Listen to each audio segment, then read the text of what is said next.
Hey there everyone, time for another video. I'm taking a look at the Pentium E2160 today. I have already run tests on the E2140 and E2180, so performance will pretty much be right in the middle of those two. And other than the difference in the core speed, 1.8 GHz for the 2160 versus 1.6 and 2 GHz for the 2140 and 2180 respectively, the specs are pretty much exactly the same, but I'll give you a quick rundown of them anyway. The Pentium E2160, based on the Allendale architecture, which is basically the same as the Conroe architecture, with 2 MB of cache physically removed rather than disabled, was launched in the third quarter of 2006 and is a dual-core processor with no turbo boosting or hyperthreading whatsoever for socket 775 motherboards. It has an 800 MHz frontside bus and has only 1 MB of L2 cache, which is cut down from Allendale's 2 MB. It also features 167 million transistors, built on the 65nm fabrication process, and has a TDP of 65 watts. The 2160 is pretty much identical to the Core 2 Duo E4300, with the difference being the 1 MB of disabled L2 cache, and it also lacks virtualization technology as well. It is also highly overclockable, capable of over 3 GHz, but as I'll get into later, I had a fair bit of trouble with this. Originally, the 2160 was launched at $84 US, although retail prices may have varied from this, which, when adjusting for inflation, is around $105 US today, or around £79 or €92. Today though, it is obviously obtainable for much less money. I only paid 25 pence for this one from CEX here in the UK. You can also buy it for as little as $3 on eBay in America.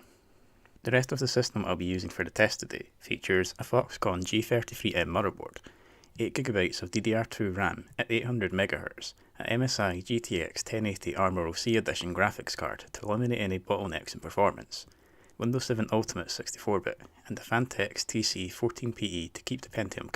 To gauge what sort of multi-core performance the E2160 has to offer, I'm running it through Cinebench R15 to start with, which is a benchmark which renders a photorealistic 3D scene using all of your processor's cores. The Pentium, at its stock speed of 1.8 GHz, managed a score of only 79, putting it at 10.13% slower than its less crippled sibling, the Core 2 Duo E4300. Overclocking wise though, and this is where the trouble starts, at least for me anyway, as the motherboard's lack of an option to set the frontside bus to RAM ratio to 1:1 meant that I was quite limited on how far I could push the processor. I did still however manage a clock of 2.803 GHz, 1 GHz over the stock speed, which put the memory at 1038 MHz. At this speed, the E2160 could now manage a score of 121, 39.08% faster than the Core 2 Duo E4300, and a massive 53.16% faster than it was before the overclock. Next up is onto the physics section of Firestrike, which is processor dependent and a test in which the graphics card doesn't influence the score at all. And as you can probably imagine, it was a pretty poor showing for the 2160 here, with a score at stock speeds of only 1405, and given how big an impact the overclock made to Cinebench, I was expecting another big improvement here too, and I was right, as with the 2.803 GHz core speed, the E2160 now scored 2,301 points, an increase of 63.77% over stock. First up for the games today is a personal favourite of mine, Warframe, which had its initial release in 2013 and is available through Steam and through the Warframe website itself. I'm running this at 1080p using the lowest settings possible in our survival mission on Jupiter. The FPS at a glance would actually seem to be quite playable, as it tended to sit between the high 30s to around 50 frames per second, and even spiked to 100 frames per second at points. But FPS alone doesn't tell you what the gameplay is actually like. Throughout the test, there were a number of brief hitches, and with multiple enemies coming at you, the frame rate noticeably dipped to the mid-20s. You also notice some hitches on the landercraft and frames per second below 25 on the planet selection screen. Despite this though, the game is actually mostly playable. The benchmark showed average 1% and 0.1% lows of 39, 21 and 18 frames per second respectively, with several spikes in frame times throughout the test of around 60 to 80 milliseconds, with one of around 240 milliseconds. As I said though, the game is still mostly playable despite this. Next up is the ever popular Grand Theft Auto 5, which had its much anticipated PC release in 2015 after being a console exclusive for quite a while. I'm also running this at 1080p using the lowest settings possible. As I was kind of expecting, the game is pretty unplayable on the E2160. FPS throughout the city could manage no higher than around 15 frames per second and dipped into the single figures as well.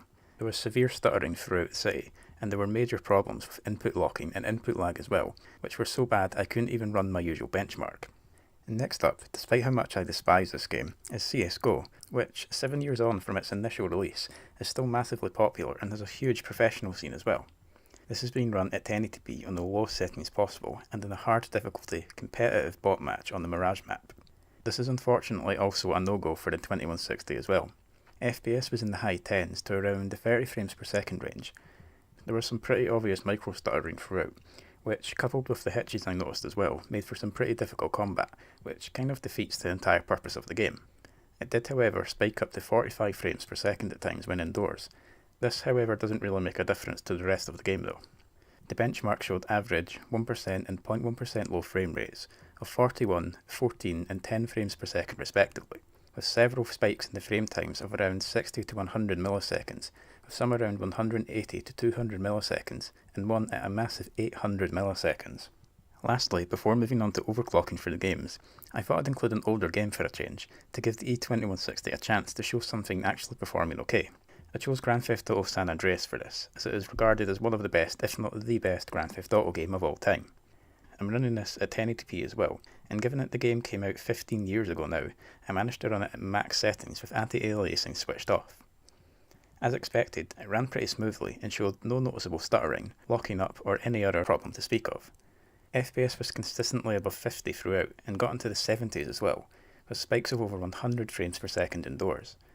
Overall, the game was completely playable and an enjoyable experience, with the benchmark showing an average of 70 frames per second, with 1% and 0.1% low frame rates of 38 and 26 frames per second respectively, which, along with the frame time graph, which shows spikes in frame times of around 90 to 600 milliseconds at points, does show that there was in fact some stutter throughout.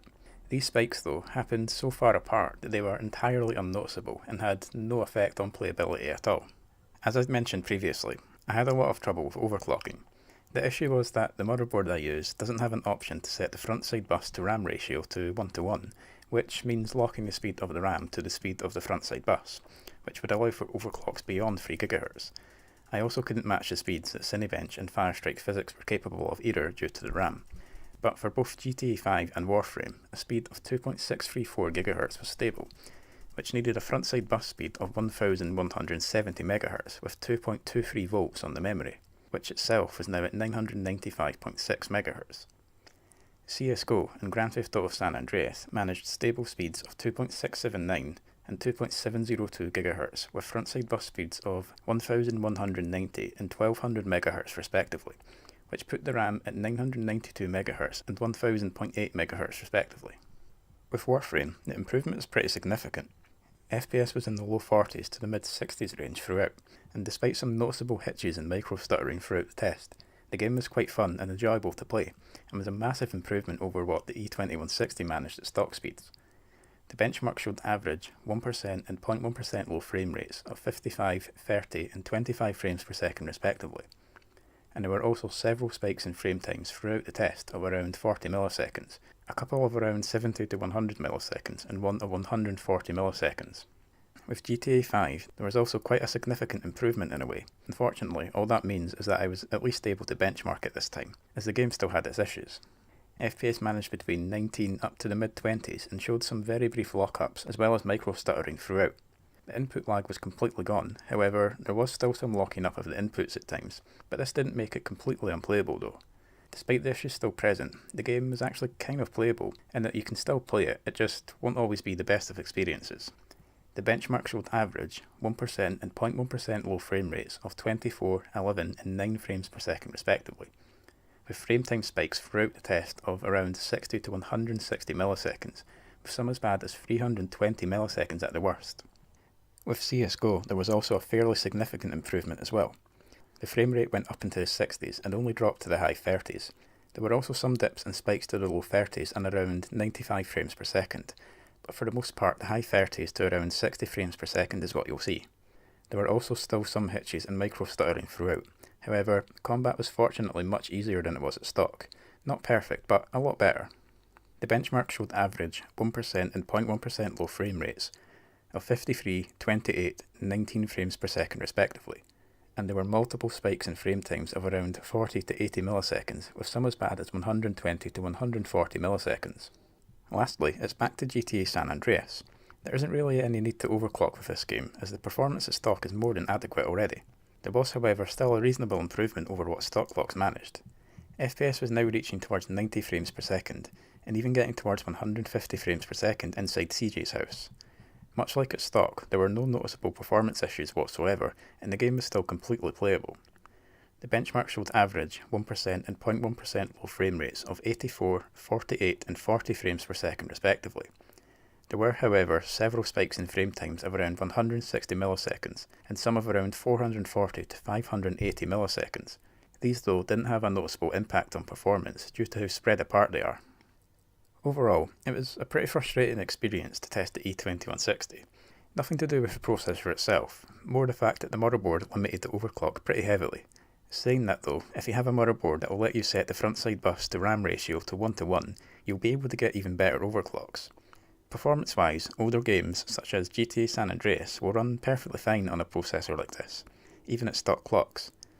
Warframe and CSGO also show performance that would be pretty acceptable if you can put up with the micro-stuttering. With GTA 5, performance would be good enough to play the game, just maybe not enough to be completely enjoyable to some people. If you enjoyed this video, please consider giving it a like and leaving a comment as well.